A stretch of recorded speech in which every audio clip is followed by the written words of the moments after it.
you doing? I'm well, how are you? So thank you so much for taking the time out to sit down and meet with us. This is one interview that I've been looking forward to for a very, very long time. And like I was saying to you off camera, I reached out just to get this interview with you, and then you announced your retirement. So I was just like, okay, now I definitely gotta talk to you about that choice that you made, and about just a whole host of things that I've been wanting to kick it with you and chat with you for. So thank you for meeting us. So we're here in NYC, one of my favorite cities, and one of your cities close to your heart, I'm sure. All right. So before we get into all the different things that I want to explore with you, retirement obviously is the biggest, latest thing that's come out of your, from your side as far as things that you're doing now. So why now? Why did you decide to retire? It's not a matter of like why now. Like the universe aligned a lot of different things in my life, and the signs were showing itself, and I just thought like, all right, well, it's a good time to kind of start my family. I think that's always been like my main goal, period, in life. Just to have my own legacy, my family, and it's just time for me. I'm 36, so that's good. That's a good time, and I appreciate it. That's a really, really good thing. I know some other people probably are in that point of their lives too, around that age, trying to decide keep going with their career, or kind of take a break and step back to kind of live life and start a new life, which is great. Also, one question I actually was wondering, because I remember I saw you at a charity game you played in Nassau Coliseum a while back, and you said that you wanted to try to win a chip, and if not, then you're going to retire, and you went to Indiana. So were there any teams that were actually kind of like shopping for you or in communication with you prior to you retiring? Oh yeah, it was quite a few teams that were. It was two main teams that were with me the whole time, and when a couple deals didn't work out, it just kind of switched everything up. So like I said, for me, it was just perfect timing, actually. Like I feel great, knowing that I have an opportunity to do something amazing in my life now. 13 years in the WNBA was an extended period of time, enough for me to accomplish so much early in my career. So now, I'm very thankful for it, because it's actually preparing me for what's ahead, but I'm in a great space. I really am. Have there been any former players that's reached out to you just to kind of give you some tips, some pep talk, or help you to transition out of your professional career and going into the retired side? No, I mean, pretty much like everybody that I communicated with already knew like where I was headed. If I was talking to them, because I really don't talk to a lot of people. So when I actually was talking to a few of my peers, they understood where I was headed. They understood where I was going. So I haven't really been talking about basketball, honestly. Like that's just like last on my list. Well, when you do have this little person in your life, do you plan on steering them towards basketball, or are you gonna just kind of let them explore their own world? Whatever they want to do, like like my mom, the way she raised me was like we had adult conversations, because I was so advanced as a kid. So it was like the way she raised me was she allowed me to speak my mind, which I really appreciate. But for me, like when I have my kid, like I wouldn't have any restrictions on their process of growing up. That's good. So I wish you best of luck on that. We'll see a little Cappie running around. It's aligned. It's already aligned. I'm just waiting for it to all figure itself out. Okay. So the timing in which you retired is very interesting, because the league is obviously in what I call, it's like a crossroads right now, right? Right. What they decide to do with everything, not just the CBA, but in terms of exposure, investing, getting other brands to be on board, it's kind of like it could take the league into two different directions for a very, very long time, right? So were you involved in any of the talks regarding the CBA at all? And if you are involved or were involved in your talks, now that you're retired, do you have any plans on, or how would you help out with those talks from the outside now? Well, it's really weird to hear perspectives from people that are not inside the corporation. People just view it differently. What's surprising me is the statistic that 65% of our audience is male, which is really weird. We don't even have support from women. So, like, I think that's the fine line. I think that's where we have to figure it out. Like, how can we elevate in a sense where women are supporting the corporation? We don't even have a women support like that. What do you think it will take to get the women support, though? Like, what would you see if you were a woman, if you weren't a player at all, or if you weren't even into sports, period, right? Mm-hmm. And what do you think the league would do to attract someone like you to come to a game? Oh, that's a tough question. I'm way out of here. That's tough. Yeah, that's tough. That's a tough question. Mm-hmm. Like, I love the game so much. I mean, I think that's the beauty about it, because I do really love the game. But I feel like we have to do a better job of marketing. Absolutely. I feel like Adam has come out and said that he's going to support the league a little bit, and I think we need his support. That's it. Okay. Is there anything that you would suggest? In terms of what? In terms of marketing? Because I think overall you've done a very good job at branding and marketing yourself. No, honestly, I really do think there's been a lot of women, obviously, that have been involved that are in the WNBA past and present, but I think there's a handful of you that I think have done a great job at putting yourselves out there beyond the game, right? I think of like Lisa Leslie, I think of Candace Parker, and I put you in that conversation. So as someone who understands branding all too well, what do you think would be one of the good things that you should do, that the league could do as far as marketing, especially marketing to women? I feel like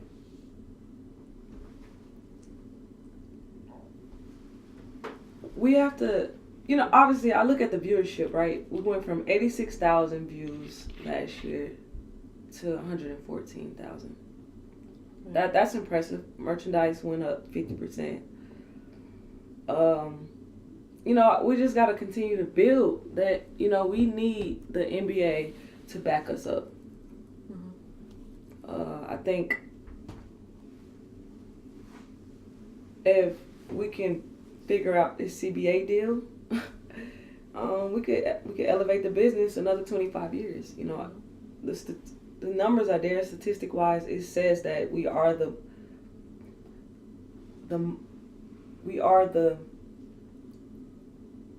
most successful sports league for women in the world. Yeah. Now, how do we take this business to a whole another level? Think about the NBA in its first 24 years.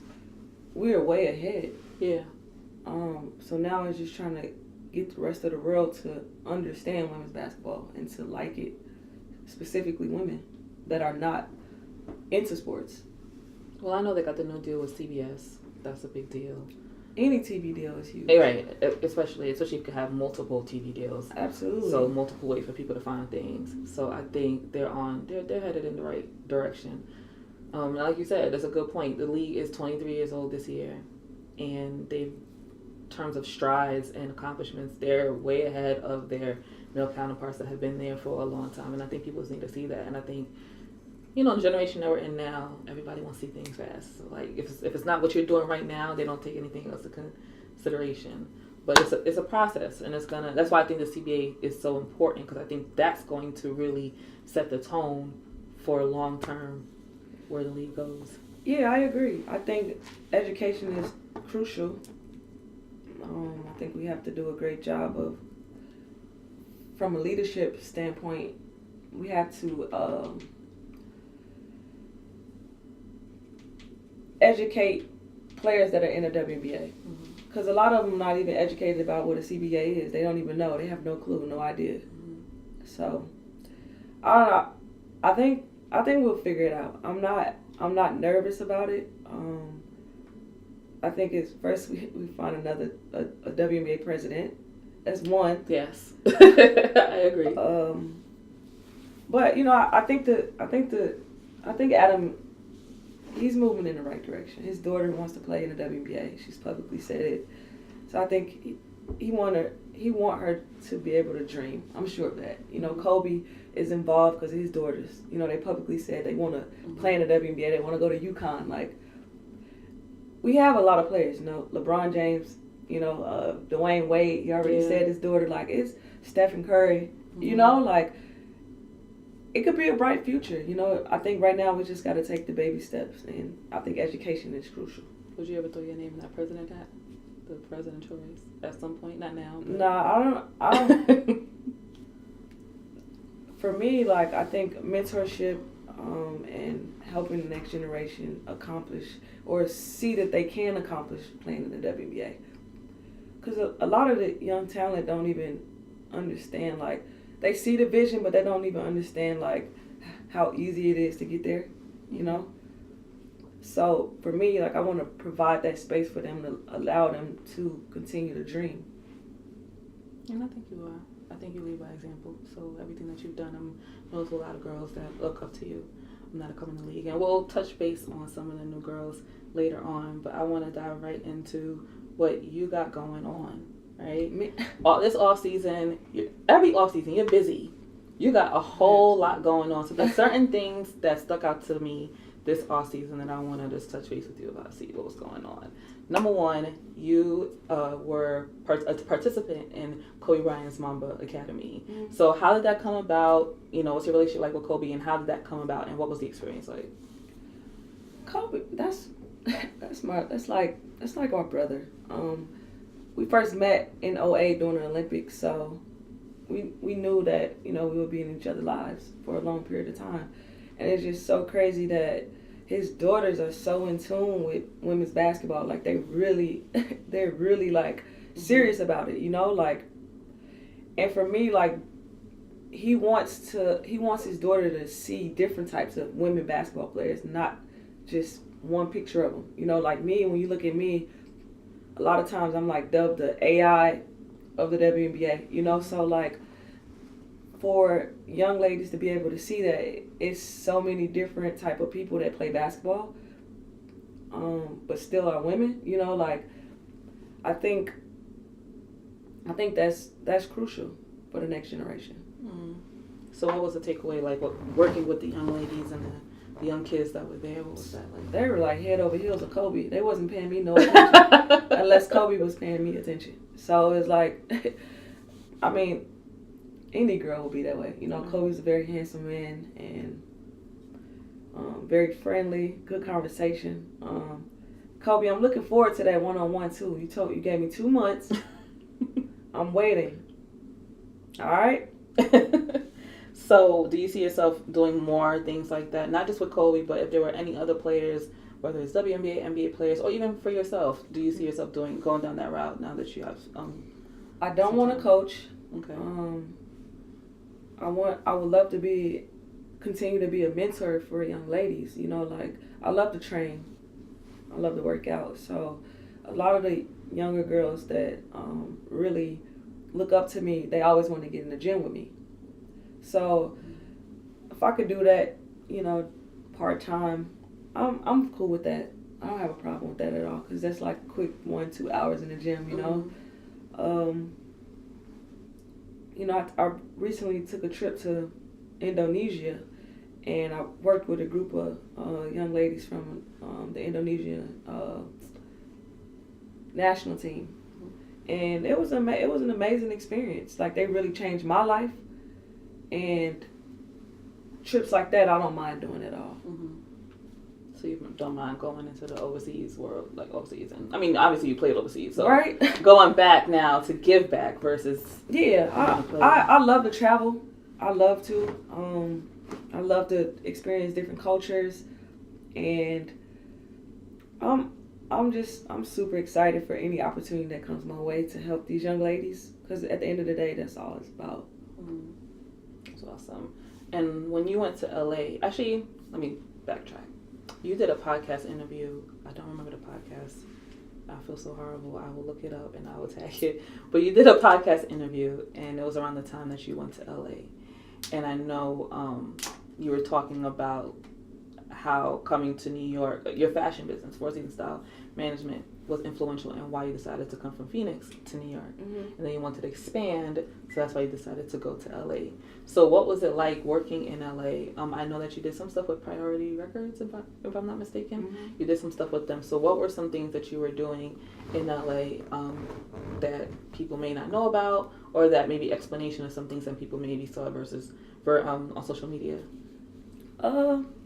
Working at Priority Distribution was an experience. I mean, everybody knows that I love music just as much as I love basketball or fashion. So me moving to LA was just to start a new life. It wasn't about anything that I wanted to create outside of Four Seasons Style Management. Yeah, we made the shift over there, but it was a way bigger spectrum making the move to LA. But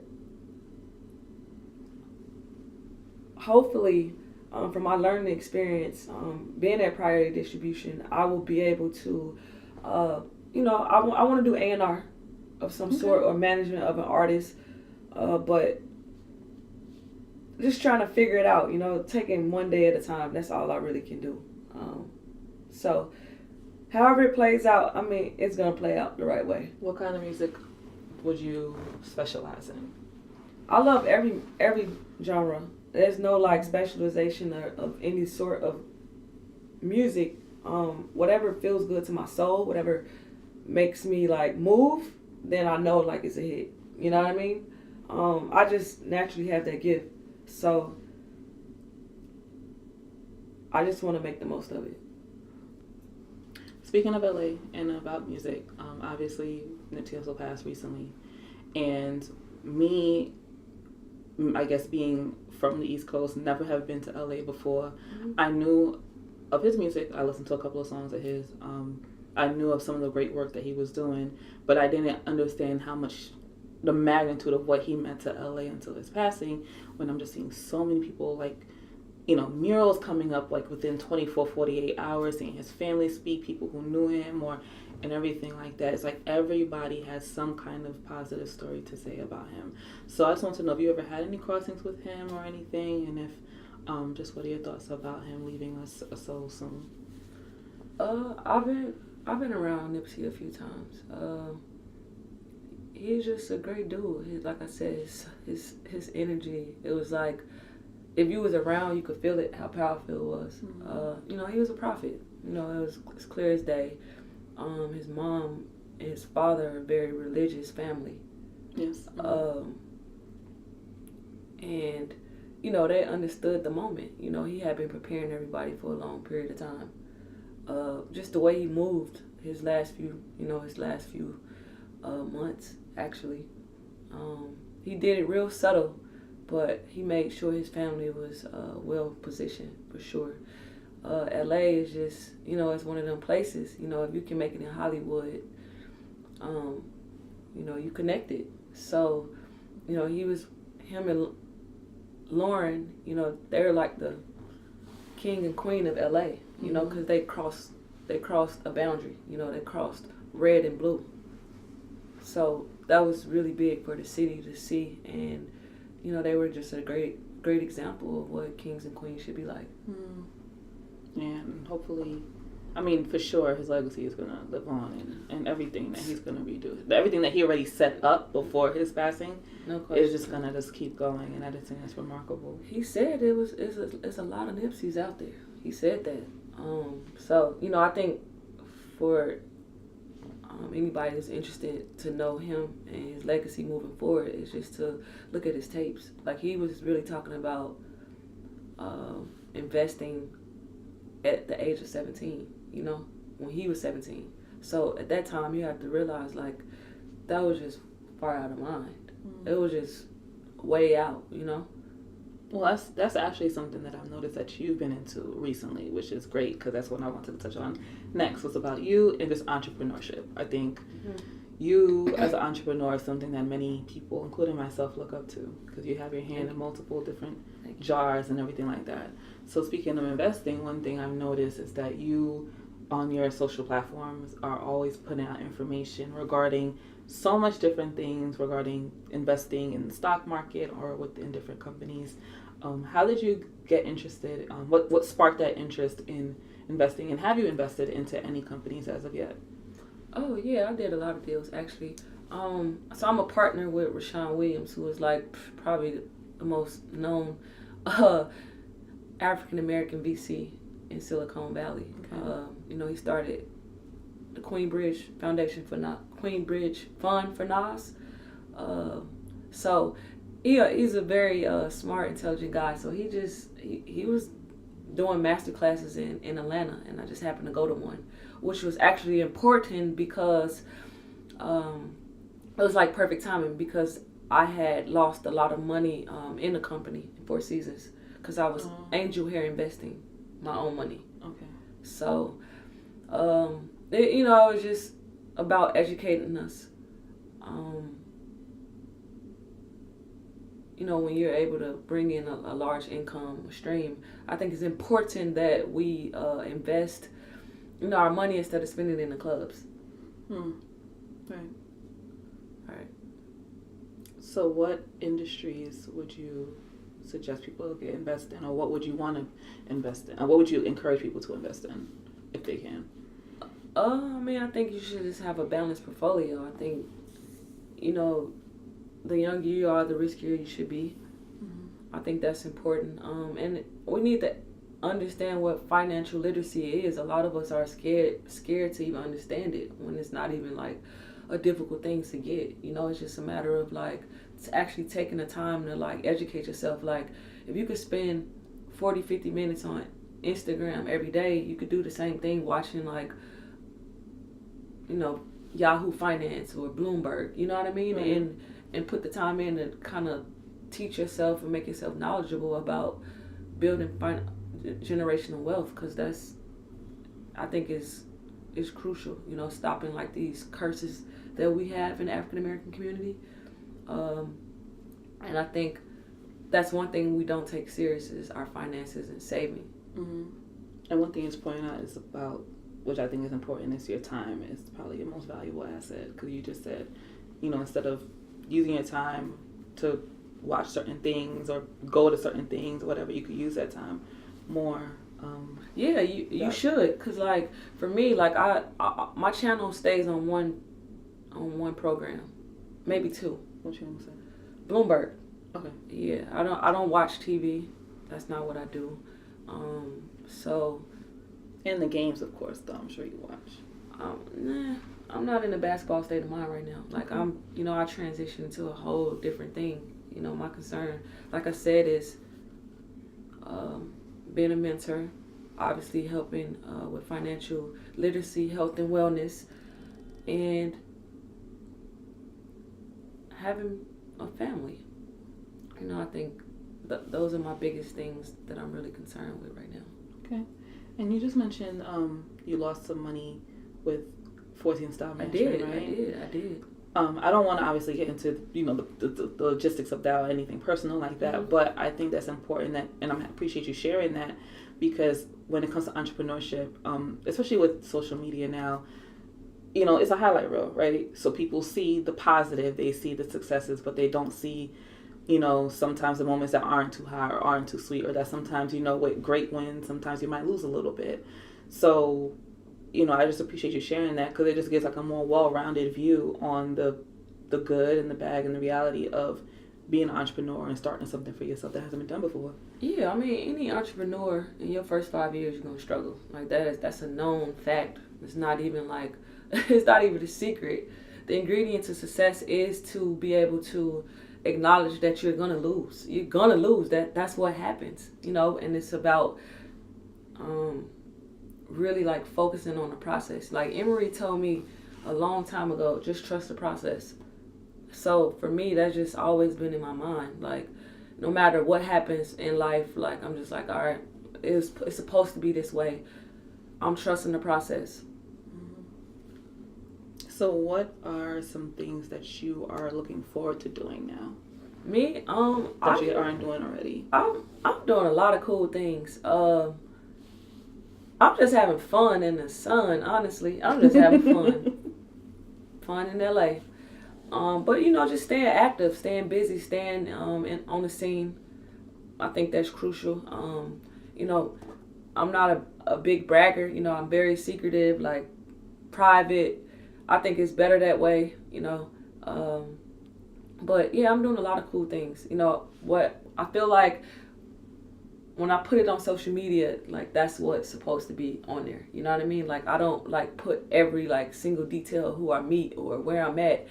I'm not about that. You know what I mean? Like, if people see me, you know that's Cap. You know what I mean? Like, that's real life, you know, because I'm not trying to blast every win. I'm not trying to blast every loss. Yeah. You know what I mean? I'm here for the experience. That's it. Have you ever, since you're a spiritual person, and you're really into like spirituality, and I am as well, do you ever feel sometimes, I know sometimes people are afraid to share certain things too prematurely, right? For fear that it may not come to fruition, or fear that, you know, someone may throw some bad vibes towards whatever it is that you share. Have you ever felt like that at all? No, I'm powerful. I'm very powerful. So, my mindset is, it's always one way. When I'm given a vision, when it's placed on my heart, nothing or nobody can stop that. So it's just, like I said, like, really trusting the process. Because I feel like if you believe in a higher power, then you know, like,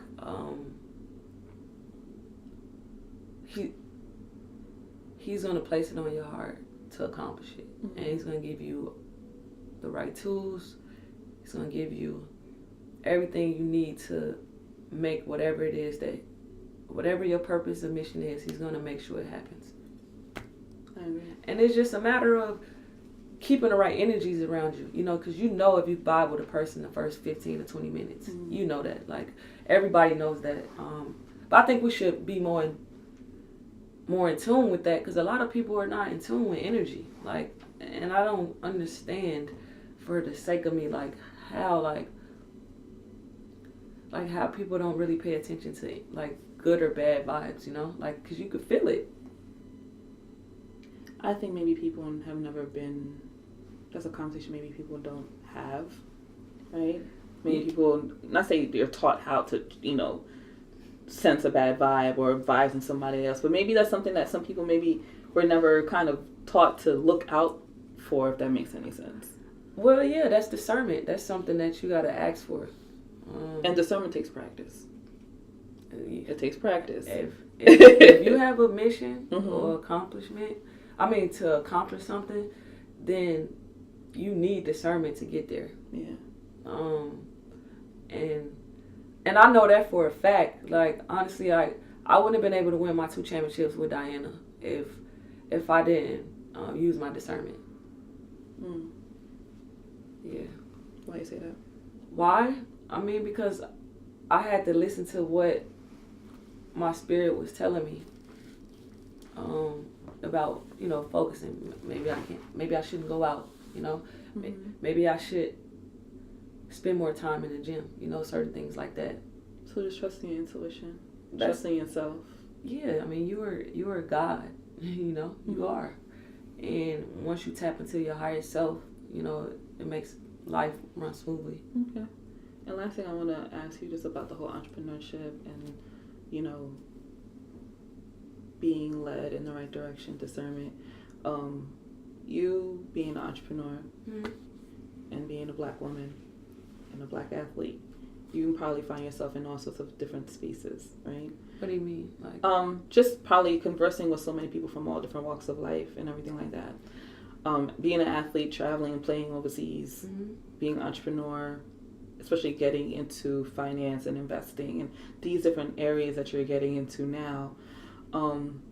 So as for women of color who want to explore so many different spaces, what advice or what are some things that you've experienced that you can share, maybe like some tips just for those of us who, so we can navigate those different kind of spaces confidently?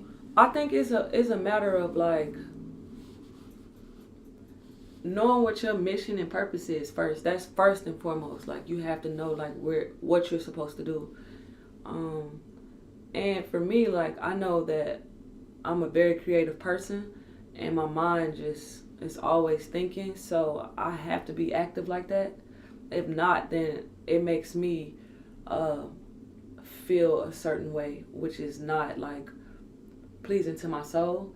But if I can give advice, I would say you gotta follow what your heart says. I think that's the most important thing, because like, if you don't follow that and you're just out here just trying to follow what the rest of the world is doing, like, you're not gonna complete your mission of why you're here on this earth. Mm-hmm. You know, I think we need to focus more on our legacies, you know, and actually want to leave a great one. So you're working hard, right? Mm-hmm. Trying to leave your legacy. You're doing all these amazing, especially creative things that relatively women who are athletes don't get recognized for, right? And you see maybe other people from other sports, men who are doing similar things to you, getting recognition. Has that ever, maybe not now, because now you're in a different mentality, but maybe when you were a little bit younger, you're starting off and everything like that, you have all this energy, you're about to go out here and get it, and you're seeing that maybe certain athletes who may be into fashion are getting more of a spotlight than your company did. Is that anything you've ever grappled with before, or have you ever felt any kind of way about it? Hell no. Okay. Absolutely not. Like me, I don't get jealous of anyone. That's one thing. The second thing is like, I understand why I'm here. You know, a lot of people have to get to that point of, I realized that a long time ago. You know, like, I taught myself how to walk because I wanted some pretty panties. Literally. Really? My mom can tell you the story.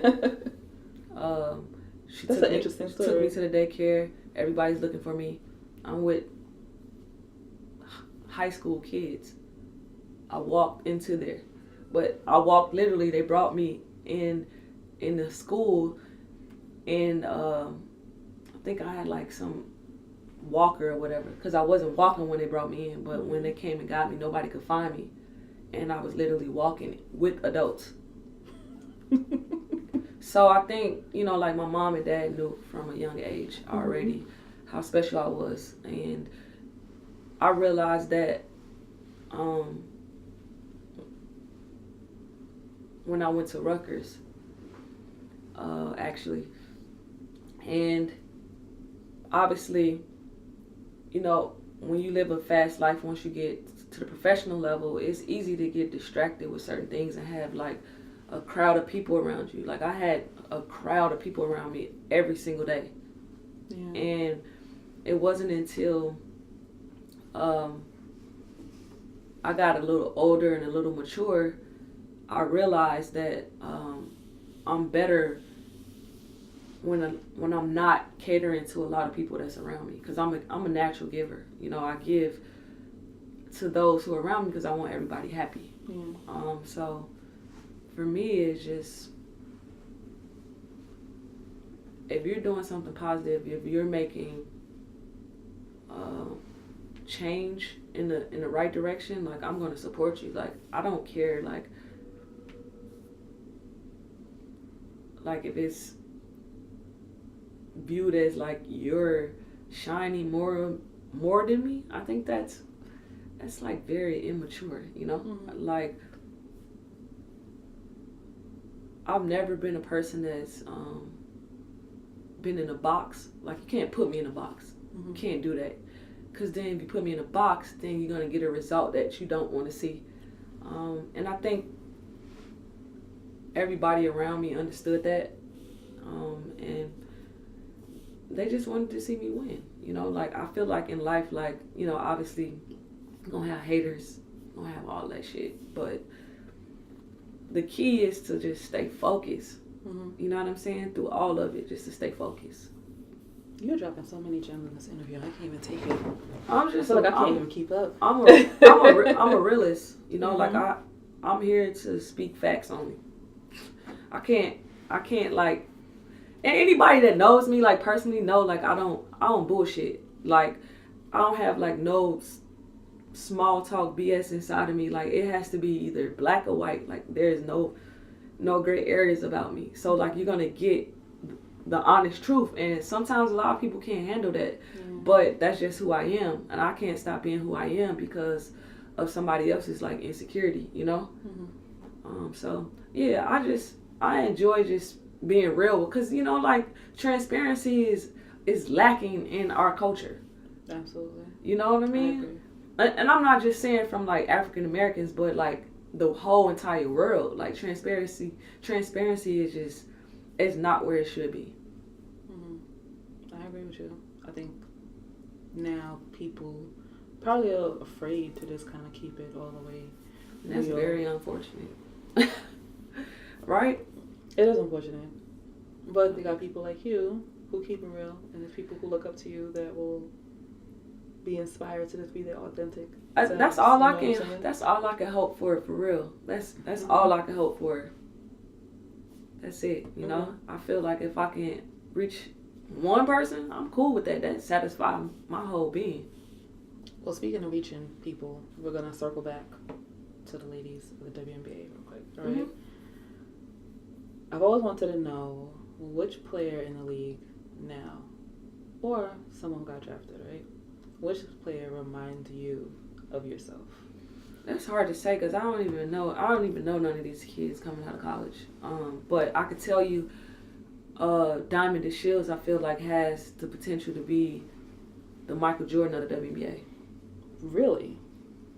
Yes, absolutely. Okay. She's different. I mean, she's an amazing player for sure. She's different, and she only played 1 year. That's the scary part. Okay. It's scary. Why do you think so? Her athletic ability. She can shoot. She can pull up on a dime. She glides in the air. Like, I don't think we've seen a player like that. I mean, McCarthy was athletic, but DeShields is like, she's like MJ to me. That's what's up. I'm sure she'll probably be super honored to hear that. I told her already. She knows that. What did she say? She just said she's working on it. You know, like if I see a vision, I'm gonna tell the person. Which player that you've ever competed against? Which player has been the hardest to guard for you? The hardest to guard. That's a good question. Like every time she just drove you insane because you just couldn't quite figure her out. You watch tape, you're like, all right, this is what I'm gonna do next time, and next time, it's not working. Dang, that's tough. I really don't know. I can't even name one player, but I would say Brianna January was probably the toughest defender I've ever played against. Okay. Why so? She gritty. She a black belt, so her aggressiveness is a lot different. Her discipline is a lot different. So bring something different to the table. Yeah, and you can see it in her game. So she like know how to cut certain angles, know how to frustrate you, you know. But we had great games against each other. I love competing against Brianna January, and I think she probably was definitely the best defender I've ever faced. Have you been keeping up with the Los Angeles, Las Vegas, Liz Cambage stuff going on right now? Oh, it happened? No, it didn't happen. Oh. But Chiney got traded to LA over the weekend. I think it's great because what Chiney wants to do, it ain't no better place to be in Hollywood, and she was already preparing herself for that. So I think it's a great move for you, really. I'm happy for you and your sister because I think the African culture there, they really love them girls. So I think they're setting themselves up for when basketball is done because they're so intelligent, like they're so smart that they don't really need basketball. You know what I mean? Like their parents prepared them and made them really educate themselves at an early age. Mm-hmm. So I think it's great, you know, and it's good because they love each other. Right, and they got 2 younger sisters that also play in college too that are probably going to follow their footsteps, and we might see all 4 get busy in the league, and that's going to be something monumental. Yeah, absolutely. I think we need African culture in the game. You know, I think we have to make the WNBA global just as much as the NBA is globally. So I think it's great to have them as ambassadors for Africa. Mm-hmm. Do you see Liz coming to LA? I'm not sure what's gonna happen. You know, I feel like if it's supposed to happen, it's gonna happen. And final basketball question. So now with this trade just kind of shifted the whole way. Well, first of all, Maya's not playing this year. She's taking a sabbatical. You retired. Mm-hmm. Breanna Stewart's out, unfortunately, due to injury. Mm-hmm. I hear Angel McCarthy actually is going to take some time off. Mm-hmm. Skylar Diggins, if she ain't have her baby ready, she's about to pop soon, so who knows how long she's going to take. Mm-hmm. So the league looks very different right now. You got Taurasi, who just hurt her back. So yes, and she's taking out 10 to 12 weeks. So it's different. With this trade that just happened, obviously we got those new girls coming in, the rookies that are coming in. Who do you think right now, if you could just throw any, obviously we don't have any stats or we haven't seen anyone play yet, but who do you think could be the favorites to take it all then? I'm not sure because I'm not seeing how it's shaping up right now, but I think Indiana has a great chance to really shock some people this year. Okay. A lot of the players mature so much while playing in Europe. I'm really excited to see like that direction. Yeah, I also got Victoria Vivian's out too with an injury. Yeah, she's well. So I mean, we got a lot of impactful players that are very, very known that are not playing, and we just hopefully others can pick up the slack because there's a lot of big names that we just mentioned. Yeah, I think it's gonna look crazy. I think this year is probably up in the air. I hear a lot of people saying like definitely now LA is gonna take it, but I don't know. I always think things are unpredictable. The way basketball, especially WNBA, is, you never know who's gonna pop up at the end in the finals. Yeah, I think we should just take this time to like educate the ladies about the CBA that's coming up and really focus on the business model this year. I think that's going to be crucial. Okay. Well, I appreciate your time. No problem. I appreciate you sitting down talking to us. This has been amazing. Is there anything else that you want to share with anyone that they could look out for in the coming months involving you that we should be paying attention to? I mean, you know how to reach me. Everybody knows. Y'all know I'm live on Instagram. So, yeah, hit me up. Hit the email button. I would love to collaborate with anybody because I think 2019 is the year for collaboration to monetize, period. And if you hit me up, I'll definitely have my manager reach out to you because, like I'm saying, I'm just here for the youth. I'm here to propel us forward. And she will respond back to you. She's not one of those people that say it and then they don't. She will respond back to you right away. Well, I don't know about right away, but it'll be filtered through. Yes. But if it makes sense, if it's in alignment with my lifestyle, then definitely working together. There's no question about it. Thank you, Cap. I appreciate you. No problem. You're welcome.